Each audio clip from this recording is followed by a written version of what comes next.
ఇప్పుడిప్పుడే అందరం తెలుసుకుంటున్నాం కదా, నాన్ స్టిక్ వాడకూడదని, అల్యూమినియం వాడకూడదని, ఐరన్ యుటెన్సిల్స్ ఎంత ఇంపార్టెంటో తెలుసుకుంటున్నాము. మ్యాక్సిమం చాలామంది వాడుతున్నారు ఐరన్ తవాలు, ఐరన్ ప్యాన్లు, ఐరన్ మూకుడ్లు ఇలాంటివి వాడుతున్నారు కదా. వాటిని మనం వాడే ముందు కొంచెం సీజనింగ్ చేసుకోవాలి. ఆల్రెడీ మనం ఐరన్ యుటెన్సిల్స్ సీజనింగ్ ఎలా చేయాలో చూసాము. ఆ వీడియో చేసినప్పుడు చాలామంది ఆల్రెడీ వాడుతున్న వాళ్ళు చాలామంది అడిగారు, ఈ ఐరన్ తవా క్లీన్ చేసుకోవడం ఎలా అని. ఇప్పుడు ఆల్రెడీ బాగా వాడి బాగా గారపట్టేసిన ఐరన్ తవాని ఎలా క్లీన్ చేయాలో చూద్దాము.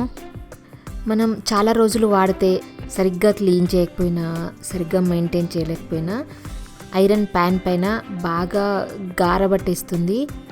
అంటే మనం ఆయిల్ వేస్తూ వేడి చేస్తూ ఉంటాం కదా, ఆ ఆయిల్ అంతా పట్టేసి మాడిపోతూ ఉంటుంది, అదంతా బాగా గారలాగా పడుతుంది. అయితే ఇప్పుడు దీన్ని మనం ఎలా క్లీన్ చేసుకోవాలో చూద్దాము. ఇదంతా తీసేసి బాగా క్లీన్ చేసుకుందాము. ఇదిగోండి ప్యాన్ చూస్తున్నారు కదా ఎంత నల్లగా అయిపోయిందో, అంటే దీనిపైన అంత బాగా గారపట్టేసింది. ఇప్పుడు దీన్ని క్లీన్ చేసుకుందాము. ఇదిగో చూడండి, ఇక్కడ క్లీన్గా ఉంది, ఇక్కడంతా మొత్తం పట్టేసింది. మీకు డిఫరెన్స్ తెలుస్తుంది కదా. అంటే చాలామంది చెప్పినట్టుగా 2 నిమిషాల్లోనో లేదా 10 నిమిషాల్లోనో క్లీన్ అయిపోతుందని నేను చెప్పను.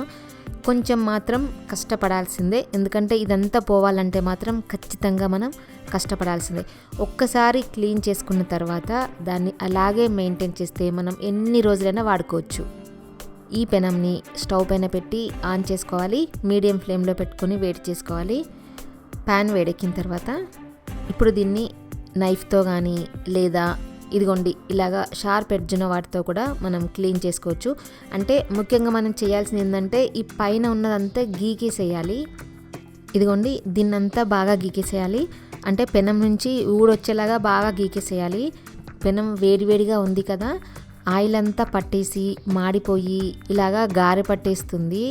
అందుకని దీన్ని బాగా గీకేసుకోవాలి. ఇలా గీకుతున్నప్పుడు గీతలు పడతాయేమో అని లేదా పెనం పాడైపోతుందేమో అని అసలు ఫీల్ అవ్వద్దు. ఏం పర్వాలేదండి, అసలు గీతలు లాంటివి ఏం పడవు. కానీ కొంచెం టైం తీసుకొని క్లీన్ చేసుకోవాలి. వెంటనే అయిపోతుంది, ఒక్కసారికే క్లీన్ అయిపోతుంది లేదా నిమిషంలో ఊడిపోతుందని మాత్రం నేను చెప్పను. అవ్వదండి అలాగా. మనం ఎంత ఓపికగా చేసుకుంటే అంత బాగా క్లీన్ అవుతుంది. ఇదంతా ఆయిల్ కదా, ఇలా ప్యాన్ వేడి చేసుకొని క్లీన్ చేసుకుంటే కొంచెం ఈజీగా వస్తుంది. అందుకని ప్యాన్ వేడి చేసుకోవాలి. ఈ ఎడ్జెస్ కూడా క్లీన్ చేసుకోవాలి. దానికి పట్టింది కూడా అంతా తీసేసేయాలి. ఇదిగో చూస్తున్నారా ఎంత బాగా క్లీన్ అయిపోతుందో. కొంచెం బలం పెట్టి రుద్దేస్తే ఈజీగా పోతుంది. ఈ చుట్టూ అంతా ఈ ఎడ్జెస్ కూడా కొంచెం మందంగా ఉంది కాబట్టి గీకేసుకోగలిగాము. కానీ ఈ మధ్యలో ఉంది చూసారా, పెనంకి అతుక్కుపోయినట్టుగా ఉంది, మాడిపోయింది కదా. ఇప్పుడు దీన్ని ఎలా క్లీన్ చేయాలో చూద్దాము. ఈ మధ్యలో పోవడానికి నేను ఇక్కడ స్టీల్ స్క్రబ్బర్ వాడుతున్నాను. ఇంకోటి ఇదిగోండి, ఇది శాండ్ పేపర్ అనమాట. మీకు ఎక్కడైనా దొరుకుతుంది, హార్డ్వేర్ షాప్లో దొరుకుతుంది. మనకు పెయింట్స్ అమ్ముతుంటారు కదా, ఆ షాప్లో దొరుకుతుంది.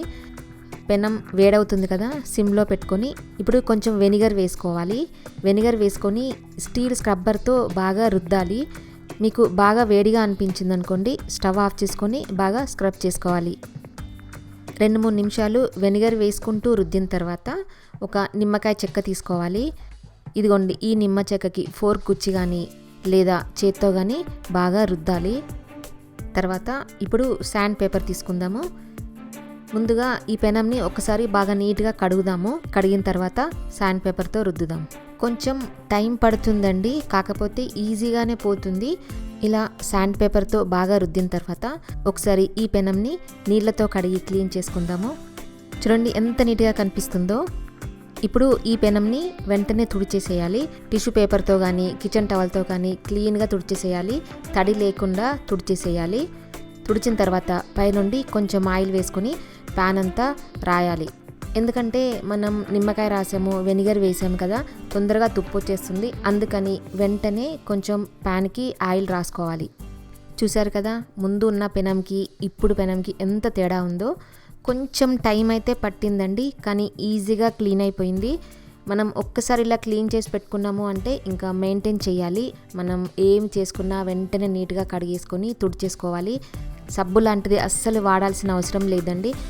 బాగా ఎక్కువ ఆయిలీగా ఉంది అనిపిస్తే కనుక కొంచెం బియ్యం పిండి వేసుకొని తుడిచేసుకుంటే ఈజీగా పోతుంది. తర్వాత మాత్రం కొంచెం ఆయిల్ రాసి, అంటే కొన్నిసార్లు ఒక 2-3 సార్లు వాడే వరకు ఆయిల్ రాసేసి పెట్టాలి. అప్పుడే తుప్పు రాకుండా ఉంటుంది. ఈ పెనంని రెగ్యులర్గా వాడుతున్నాము అంటే వాడిన తర్వాత రోజు ఆయిల్ రాసి పెట్టాల్సిన అవసరం లేదు. అంతే. చూసారు కదా కొత్త దానిలాగా ఎలా మెరిసిపోతుందో. నచ్చిందా? ఈ వీడియో నచ్చినట్టయితే కింద లైక్ బటన్ కనిపిస్తుంది కదా, ప్రెస్ చేసి ఫ్రెండ్స్ అందరికీ షేర్ చేయండి. సజెషన్స్ ఏమైనా చెప్పాలనుకుంటే కామెంట్ సెక్షన్లో కామెంట్ పెట్టండి.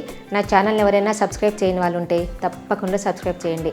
కొత్త వీడియో నోటిఫికేషన్స్ కోసం పక్కనున్న బెల్ బటన్ని క్లిక్ చేయడం అస్సలు మర్చిపోవద్దు.